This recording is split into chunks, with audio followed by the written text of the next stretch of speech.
Topic is difference of two sets. हम difference of to set सीखेंगे कि two sets में डिफरेंस कैसे मालूम किया जाता है। इसमें कह रहा है कि हेयर ए डिफरेंस बी, ये जो सिंबल है ना, ये डिफरेंस की कहलाई जाती है। ठीक है, डिफरेंस हम ऐसे भी लिखते हैं और डिफरेंस को हम इससे भी शो करते हैं, ए स्लैश बी करके। ठीक है, बी स्लैश ए, ये जो स्लैश होता है ना, इनको भी आल्सो हम क्या कहते हैं, डिफरेंस कहते हैं। ऐसे लिखें या ऐसे लिखें, कोई मसला नहीं होता। हमने इसमें कह रहा है कि ए डिफरेंस बी जो होता है ना, अगर हम इसको मालूम करें और बी डिफरेंस ए मालूम करें तो इन दोनों का जो आंसर आता है ना, वो आपस में सेम नहीं होता। एग्जांपल यहाँ पे गिवन है, यहाँ पे मैं कर रहा हूँ इसको सोल्व। ठीक है, कह रहा है कि if A equals to A B C and B equals to B C D then find A difference B and B difference है। ठीक है, हम इनका भी आंसर मालूम करेंगे, इनका भी, तो देखेंगे बाद में क्या इन दोनों का आंसर आपस में इक्वल आता है या नहीं आता। नहीं आता तो ये डिफरेंस ऑफ टू सेट्स जो होता है ना, इनमें कम्यूटेटिव जो प्रॉपर्टी होती है वो वैलिड नहीं होती, वो वेरीफाई नहीं होती। ठीक है, सो समझते हैं इसको अच्छी तरह से। इधर देखें कि लिखता हूँ सॉल्यूशन।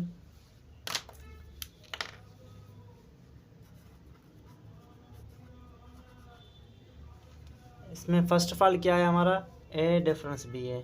ठीक है, तो ए सेट के जो एलिमेंट्स हैं A B and C, difference B set के जो एलिमेंट्स हैं वो कौन से हैं, बी सी डी। ठीक, इस तरह से B C and D. Now जो कॉमन एलिमेंट्स हैं हम इनमें वो कट करेंगे, बी कॉमन है, सी कॉमन है। ठीक है, तो कॉमन एलिमेंट्स कट हो गए। बाद में डिफरेंस में क्या होता है, जो फर्स्ट सेट के एलिमेंट रह गए हैं ना, जो कटे हुए नहीं हैं, ठीक है, वो आंसर होगा। ये जो आंसर मिला ना हमको, किसका आंसर मिला हुआ है, बी डिफरेंस ए का, सॉरी ए डिफरेंस बी का। ठीक है, जो कि फर्स्ट वाला है। नाउ हम देखेंगे कि बी डिफरेंस ए का आंसर क्या आता है।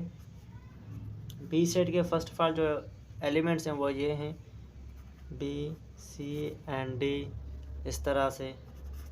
अगेन डिफरेंस की साइन है, तो ए सेट के जो एलिमेंट्स हैं ए बी सी, ये वाला है ना, ए कॉमा बी कॉमा सी, तो कॉमन जो एलिमेंट्स हैं वो कट करें, बी सी बी सी।